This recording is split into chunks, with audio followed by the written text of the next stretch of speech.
Hai nakama, yuk kita bahas 3 karakter movie One Piece yang dianggap canon di manga. Kebanyakan karakter original yang muncul di One Piece movie itu statusnya nggak canon. Tokoh seperti Zephyr, Gil Tesoro, Douglas Bullet mungkin menarik, namun sejauh ini mereka nggak dianggap di manga.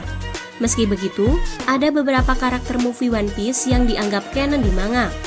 Ada yang muncul di bab khusus yang digambar Oda, ada yang siluetnya muncul di bab utama.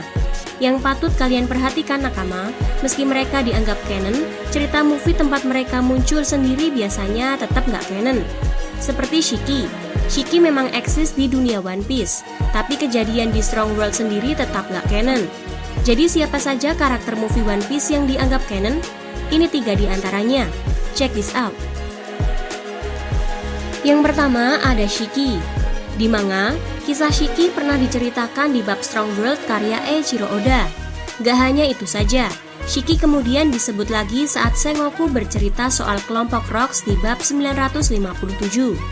Gak hanya itu, saat Kurozomi Higurashi memperlihatkan sejumlah wajah ke Orochi, salah satu wajah yang dia tunjukkan adalah Shiki. Jadi meski cerita One Piece film Strong World sendiri sepertinya nggak canon, Shiki ini memang eksis di dunia One Piece. Yang kedua ada Indigo. Indigo adalah ilmuwan dari kelompok bajak laut Singa Emas. Dia muncul juga di bab Strong World. Di bab Strong World, Indigo mengunjungi Shiki setelah pertempuran Edward. Dia takjub Shiki masih hidup setelah ada roda kemudi kapal yang menancap di kepalanya. Indigo kemudian yang dengan konyol menampar kepala Shiki saat Shiki bertanya siapa ayam yang dia lihat di cermin. Ayam yang Shiki lihat ya sudah tentu saja Shiki sendiri. Dan yang terakhir ada Uta.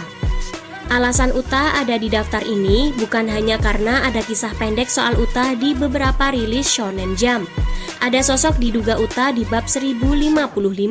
Saat Shanks mengintimidasi Ryokugyu, sempat ada kilas balik 4 anak kecil yang pernah ditemui Shanks dulu.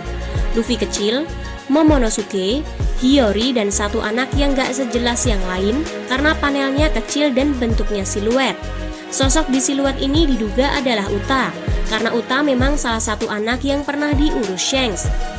Nah, itu 3 karakter movie One Piece yang eksistensinya dianggap canon di manga. Gimana menurut kalian nakama? Sampaikan di kolom komentar ya. See ya!